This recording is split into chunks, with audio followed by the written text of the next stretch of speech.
हाँ मोर मोर सजरू ठिलू ਜਿਹੜੇ ਦੂਰ ਦੂਰ ਇਲਾਕੇ ਮਾਰੇ ਮਾਸਟਰ ਨਹੀਂ ਤਾਂ ਪੁਰਜੀ ਚਲਦੀ ਜਿਹੜਾ ਬੱਚਿਆਂ ਦਾ ਕੈਰੀਅਰ ਜਿਹੜਾ ਹੈ ਬਿਲਕੁਲ ਖਤਮ ਹੋ ਜਾਂਦਾ। ਅਬਦੁਲ ਗਨੀ ਮਲਿਕ ਸਾਹਿਬ ਨੇ ਜਿਹੜੇ ਕਾਲਜ ਆਇਆ ਲੋਕੇ ਆਖੇ ਕਿ ਕਾਲਜ ਮੋਹਰ ਬਣਾਓ ਉਹ ਕਾਲਜ ਲਈ ਉਹਨੇ ਬਗਾ ਬਣਾਇਆ। ਕੋਈ ਐਜੂਕੇਸ਼ਨ ਮਿਨਿਸਟਰ ਮੋਹਰ ਚ ਜਾਂ ਰਿਆਸੀ ਦਾ ਅਸੀਂ ਲੱਭੇ ਨੇ ਕਿ ਪਤਾ ਬਾਰੋ ਬਾਰ ਮੋਹਰ ਆਇਆ। नहीं बिल्कुल नहीं, कोई नहीं आया जनाब, कोई नहीं आया। सरासर बेवकूफ बनाया था उन्हें बच्चे ही बेवकूफ। और साढ़े बच्चे इन्ने टैलेंटेड हैं, डिस्ट्रिक्ट रियासी टॉप कर देन, डिस्ट्रिक्ट रियासी टॉप कर देन।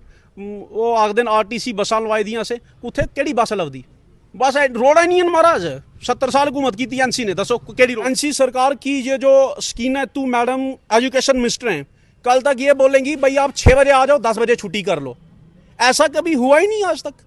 हिस्ट्री देखो कभी भी गर्मियों में 10 से 4 जो है स्कूल की टाइमिंग कभी नहीं हुई महाराज। बिल्कुल मैं आखना बिल्कुल कोई काम नहीं। अब स्कूल स्टाफ ही नहीं है एक भी है। स्कैंडरी सजरू बुद्धन चसाना चाना शिकारी ठिलू कुदे भी देखो आज स्कैंडरी बिल्कुल मैं आखना कि स्कैंडरी स्टाफ ही नहीं है। अगर स्टाफ है तो बिल्डिंग नहीं है। बिल्डिंग अगर बिल्डिंग है तो मतलब जड़े ग्राउंड होंगे वो नहीं है। हमारे साथ बातचीत करने के लिए माहौर से कुछ युवा लोग आए हैं, इनसे बातचीत करेंगे क्या कुछ इनकी समस्या है। रफ्तार समाचार में आपका स्वागत है। क्या प्रॉब्लम है, CO साहब से मिलने आए हैं।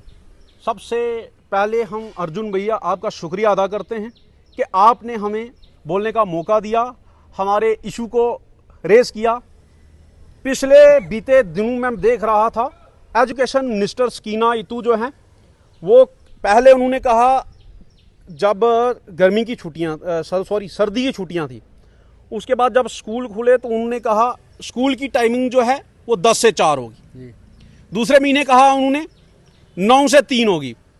फिर थोड़े दिन में जब समर वेकेशंस हुई, समर वेकेशंस होने के बाद उन्होंने ऑर्डर जारी किया स्कूल 8 बजे से 12 बजे तक लगेगा। आज थोड़े दिन रिसेंटली 2-4 दिन प्रीवियस डे से मैं देख रहा हूं कि आज बता रहे हैं कि आप स्कूल जो है वो 10 से 4 बजे लगाएंगे। मुझे तो ये लग रहा है NC सरकार की ये जो स्कीना तू मैडम एजुकेशन मिनिस्टर हैं कल तक ये बोलेंगी भाई आप 6 बजे आ जाओ 10 बजे छुट्टी कर लो। ऐसा कभी हुआ ही नहीं आज तक। हिस्ट्री देखो कभी भी गर्मियों में 10 से 4 जो है स्कूल की टाइमिंग कभी नहीं हुई। और मुझे समझ नहीं आती है, ये CO साहब यहाँ पर बैठे हैं, मैं डेपुटेशन लेकर आया था, मैं डेपुटेशन यहाँ पे शो भी कर सकता हूँ, पहले भी आया, मैं कई बार आया। CO साहब से मेरी टेलीफोनिकली बात हुई और इसके साथ ये CO साहब से मैंने खुद पर्सनली बात की कि सर बच्चों का सिलेबस जो है वो कंप्लीट नहीं होता है। और मोहरी महाराज मैं तुझे सुना मोर सजरू ठिलू ਜਿਹੜੇ ਦੂਰ ਦੂਰ ਇਲਾਕੇ ਮਾਰੇ ਮਾਸਟਰ ਨਹੀਂ ਤਾਂ ਪੁਰਜੀ ਚਲਦੀ ਜਿਹੜਾ ਬੱਚਿਆਂ ਦਾ ਕੈਰੀਅਰ ਜਿਹੜਾ ਹੈ ਬਿਲਕੁਲ ਖਤਮ ਹੋ ਜਾਂਦਾ। ਔਰ ਮੋਹਰ ਦੇ ਬੱਚੇ ਇੰਨੀ ਹਿੰਮਤ ਰੱਖਦੇ ਨੇ। ਮੇਰਾ ਇੱਕ ਗੱਲ ਦੱਸਿਓ ਤੁਹਾਡਾ ਜੈਡੀਓ ਕੁਦਰ ਪਾਉਂਦਾ ਮੋਹਰ ਕੇ ਪਾਉਂਦਾ ਮਹਾਰਾਜ ਅੱਜ 1.5 ਸਾਲ ਹੋਈ ਹਨ, 2 ਸਾਲ ਹੋਈ ਹਨ ਮੋਹਰ ਜੈਡੀਓ ਆਇਆ ਨਹੀਂ। ਪ੍ਰਿੰਸੀਪਲ ਹੀ DDO ਪਾਵਰਾਂ ਦਿੱਤੀ ਦੀਆਂ ਅੱਜ 2-3 ਸਾਲ ਹੋਈ ਹਨ। ਪਿਛਲੇ ਦਿਨ ਜਿਹੜਾ ਦਰਮਾਰੀਆ DDO था ਰਿਟਾਇਰ ਲੱਗਿਆ ਹੋਣਾ ਤੇ ਟੀਚਰਾਂ ਦੀ ਸੈਲਰੀ ਕੱਟਣੀ ਉਹਨੇ ਮੁਸ਼ਕਲ ਹੋਈ। ਤੇ ਉਧਰ ਬਾਅਦ ਮੈਂ ਤੁਸੀਂ ਸੁਣਾ ਕਿ एजुकेशन सैक्टरी सब को पहले जी है बिल्डिंग ही नहीं है।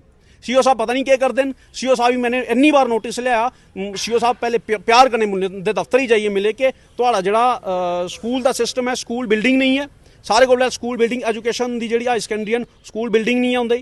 स्कूल बिल्डिंग के बाद अस ग्राउंड एक गल पूछना चाहांगा, NC का MLA NC की सरकार NC का एजुकेशन मिनिस्टर फिर भी काम नहीं महाराज। बिल्कुल मैं आखना बिल्कुल कोई काम नहीं। अब स्कूल स्टाफ ही नहीं है एक भी है। स्कैंडरी सजरू बुद्धन चसाना चाना शिकारी ठिलू कुदे भी देखो आज स्कैंडरी बिल्कुल मैं आखना कि स्कैंडरी स्टाफ ही नहीं है।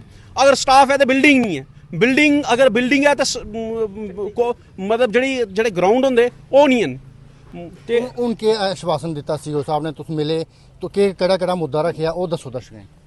CO साहब ऐसे सारे को पहले ये चीज़ आखी थी कि तुम नकल ही बंद कराओ। अच्छा नकल बंद कराओ तो स्कूल की जी बिल्डिंग्स हैं वो बिल्डिंग्स जी उन्होंने मेनटेन कराओ। सरकार अगर पैसा दी वो पैसा कुत्थे जाता।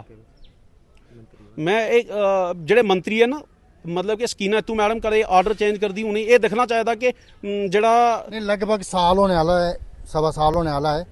NC के कोई मिनिस्टर कोई एजुकेशन मिनिस्टर मोहर च या रियासी का असं लभे ने कि पता बारो बार मोहर आया। नहीं बिल्कुल नहीं, कोई नहीं आया जनाब। कोई नहीं आया। सरासर बेवकूफ बनाया था उन्हें बच्चे ही बेवकूफ। और साढ़े बच्चे इन्ने टैलेंटेड हैं, डिस्ट्रिक्ट रियासी टॉप कर देन, डिस्ट्रिक्ट रियासी टॉप कर देन। वो आख देन RTC बसां लवाई दियां से उत्थे केड़ी बस लभदी बस रोड है नहीं है महाराज 70 साल हुकूमत की एनसी ने दसो केड़ी रोड है नहीं थोड़े पहले भी तो एजुकेशन मिनिस्टर अब्दुल जके मलिक साहब है अब्दुल गनी मलिक हाँ साहब जी। अब्दुल गनी मलिक साहब ने जेड़े कॉलेज आया लोकें आखे कि कॉलेज मोहर बनाओ वो कॉलेज लइए उन्हें बगा बनाया अच्छा जेड़ा मतलब कि बच्चे बुद्धन कॉन्स्टिट्यूंसी साड़ी एड्डी मतलब बड्डी थोड़ा आखने का सारा मुद्दा है कि एनसी ने काम ही कोई नहीं किया है ना पिछलियां किया ना अगलियां महाराज करा देखो एनसी ने काम किए तो होंगे थे ना ये लोग रोंदे थे आज तो कोई भी कंडीशन देखो मोहर ही चलना मतलब कि मोहर मार्केट ही चलना मुश्किल होई दा हूँ दसो सीओ जगह केह् आश्वासन दिता सी उन्हें तुसें लास्ट सीओ जेडीओ साहब कन्नै भी गल होई सीओ साहब बस ये रिक्वेस्ट असें करनी कि जेड़ा स्कूल टाइमिंग है स्कूल टाइमिंग जेड़ी है वो 10 दा 4 जेड़ी बिल्कुल सुइटेबल टाइमिंग नहीं है ये स्टूडेंट हैं इन्हें पुछो दूर दराज पहाड़ी इलाका है बच्चे पैदल चलना पौंदा जिसले 4 बजी आंदे 4 बजे बाद बच्चे कोई गड्डी नहीं लभदी और ध्याड़ी जिन्नी 82 गर्म होंदी बराबर इन्नी मोहर भी गर्मी होंदी और बच्चे मतलब बड़ी दिक्कत का सामना और मोहर दे स्कूल तुसें दसा ना उत्थे फैन है एसी दा बड़ी दूर दी गल है फैन नहीं है कोई मतलब और लाइट ही नहीं होंदी ते फैन कुत्थुआं चलने एसी कुदरा चलने शुक्रिया शुक्रिया साढ़े कन्नै गल करने साढ़े कन्नै एक युवा हो रहे हैं स्कूल दे स्टूडेंट ने इंदे ने गल बात करने हैं केह् नाम है तुंदा केह्ड़े स्कूल पढ़दे और कितना दूर है थोड़ा स्कूल नमस्कार सर आपका सबसे पहले धन्यवाद करते कि जो आपने हमारे मोहर की आवाज़ उठाई और मैं तहसील मोहर से हूँ जो हमारा मोहर हाई सेकेंडरी है तो वहाँ पे देखी जाए सबसे बड़ी बात है जो टाइमिंग बहुत गलत रखी है उन्होंने उसके बाद जो वहाँ से जो दूर आते 12-12 13-13 किलोमीटर दूर से बच्चे आते उनका वहाँ पे हमारी गाड़ियाँ ही चलती हैं 4 बजे तक या 3 बजे तक जब हमारे स्कूल ही 4 बजे छुट्टी होगी तो हम कहाँ से पहुँचेंगे घर पे कि क्या प्रशासन से क्या गुहार लगाओगे अब हम यही चाहते हैं कि भाई हमारी टाइमिंग अच्छी करो वहाँ के जो रोड है उनको अच्छे करो जो हो सकेगा तो हमारे स्कूल में बस से लगाओ क्योंकि वहाँ पे कुछ है ही नहीं देखा जाए तो हमारे स्कूल भी ऐसे गिर जाते हैं शुक्रिया शुक्रिया